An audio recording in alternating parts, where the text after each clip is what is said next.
All right, so early this morning, Israeli security forces once again stormed the al-Aqsa Mosque, which is widely considered to be one of the holiest sites in Islam. Now, unfortunately, this is not the first time that we have seen them engage in this type of provocation. It was actually roughly this time last year that they stormed this mosque, subsequently occupied it, and that led to a massive escalation, and I'll remind you guys of exactly how that unfolded. But again, this is not anything out of the ordinary. This is really just a continued maintaining of this violent apartheid and ethnic cleansing that Palestinians are subjected to on a daily basis. So with all of that being said, let's go ahead and get into some of the details of this particular raid.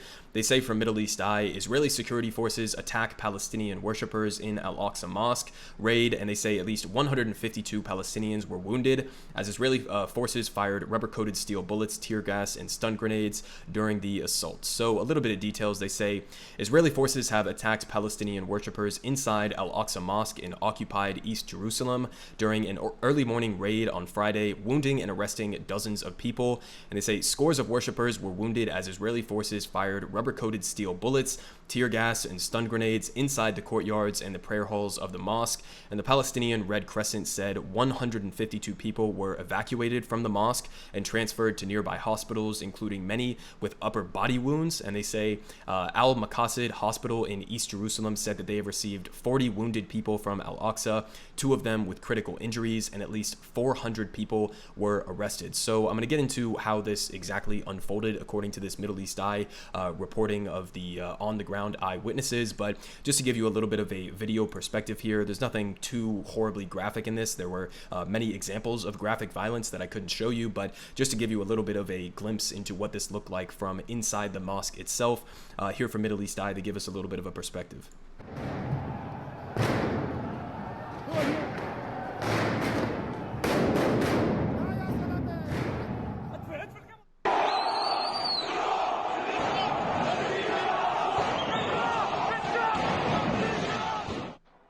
جنود الاحتلال يعتلون المصلى القبلي ويقومون بإطلاق الرصاص المطاطي من أعلى المسجد القبلي. كما نرى هنا يقومون جنود الاحتلال بتكسير الشبابيك هنا الموجودة في داخل المصلى القبلي ويقومون بإطلاق الرصاص المطاطي بكثافة.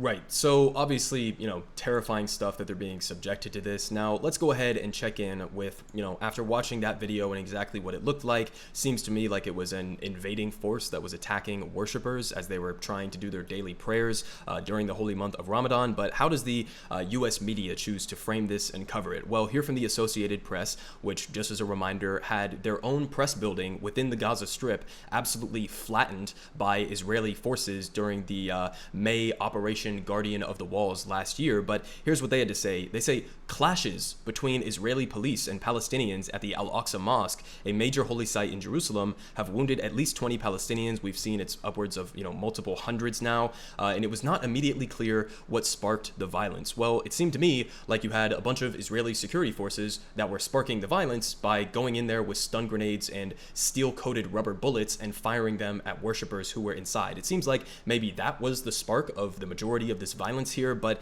I think this response here pretty much sums up exactly how pathetic this is in terms of coverage from the Associated Press.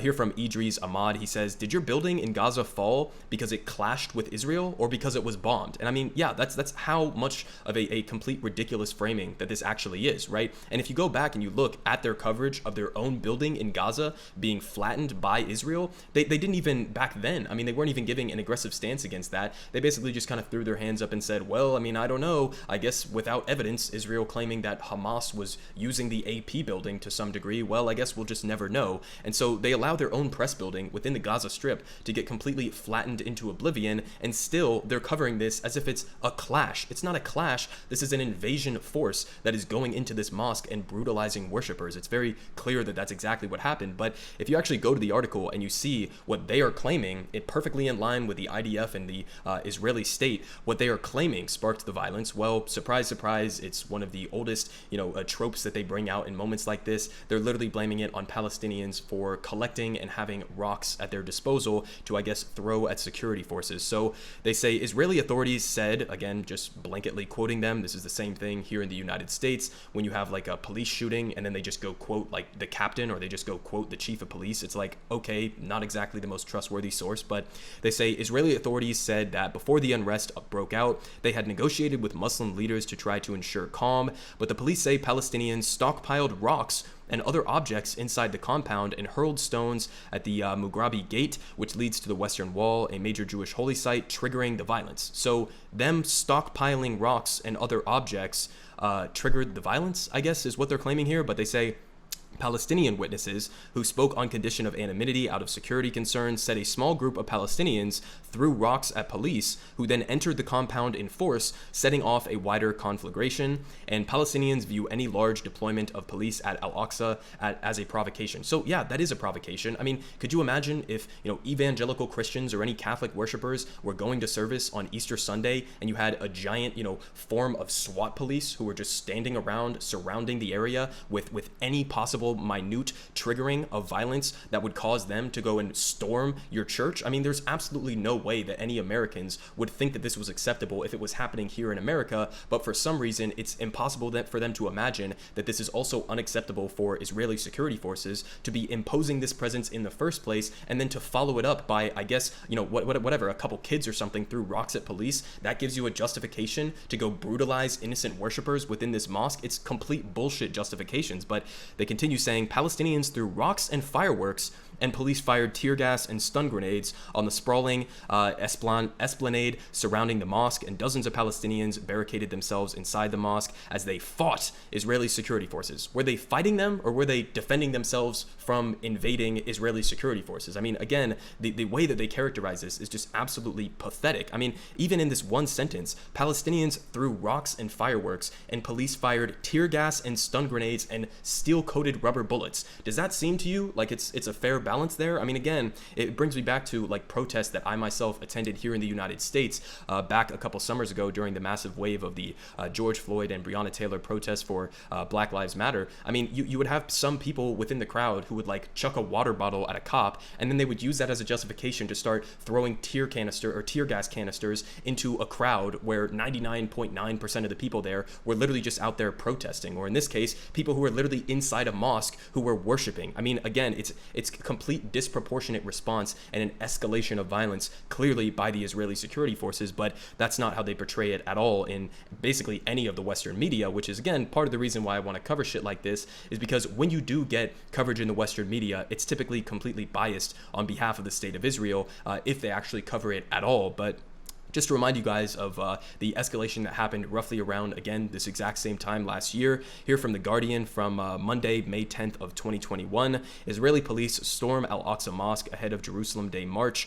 and more than 300 people reported injured as hardline Israelis prepare for a parade through the Old City. So again, they did this roughly on May 10th, which immediately preceded the subsequent bombing of Gaza, basically in retaliation for this entire unfolding events and escalations. But just as a reminder, in terms of some of the damage that was done to the world's largest open-air prison in Gaza, here from Al Jazeera, they say, in Gaza, young victims of Israeli bombing recount a brutal 2021. And so they did some interviews, and I'll link all of these articles and stuff down below if you want to go read them in their entirety. But just a little recap here. They say, in May of 2021, the occupied Gaza Strip experienced renewed bloodshed and destruction as Israel launched a devastating 11-day military offensive on the besieged enclave. And they say it was the fourth major offensive launched by Israel on the Palestinian territory in 14 years, compounding the already dire living conditions and high rates of poverty and unemployment in Gaza, which has been under an Israeli-Egyptian blockade since 2007. So this is why they call it the world's largest open-air prison. It's because you have Israel, which is essentially completely surrounding the Gaza Strip, both from the water and from the land,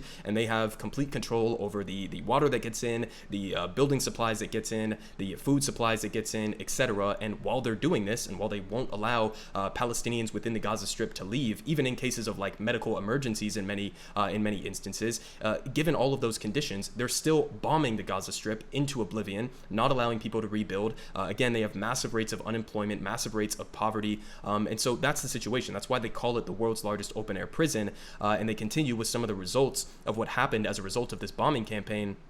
They say the assault in May killed at least 260 people, including 39 women and 67 children. 67 children, and wounded more than 1,900 according to the health ministry in Gaza. And the bombardment also destroyed 1,800 residential units and partially demolished at least 14,300 other units. So these are war crimes. I mean, let's just be real. Let's call it what it is. These are war crimes that are being committed by Israel. Nobody was obviously ever held accountable. And in fact, the United States, along with Israel, continues right now, as they did under Trump, as they did under Obama, and now as they are doing under Biden, to oppose even an international criminal court investigation into the war crimes that would have been committed by both Israeli forces and Palestinian forces. So it would be an even-handed investigation into war crimes that have been committed by groups like Hamas and by Israel. But of course, Israel and the United States don't want that investigation because they know that it would find that Israel is engaging in much more widespread and intense human rights abuses and war crimes. And again, it's not just the bombing campaigns, it's not just that, it's also this ongoing system of apartheid that many human rights groups, including human rights groups centered within Israel itself, have admitted could be accurately identified as an apartheid. So listen, I mean, again, unfortunately, this is not out of the ordinary for what we see in this ongoing Palestinian and Israeli conflict, as the US media likes to portray it. But the reality of the situation is, unfortunately, this could lead to escalations, and I just hope at the end of the day that it doesn't lead to escalations as we saw last year during that May bombing of the Gaza Strip. But at the end of the day, this is the reality that Palestinians are having to face on a day-to-day basis, and the United States continues to give them military support, continues to give them unwavering diplomatic support to continue this apartheid and this ongoing ethnic cleansing.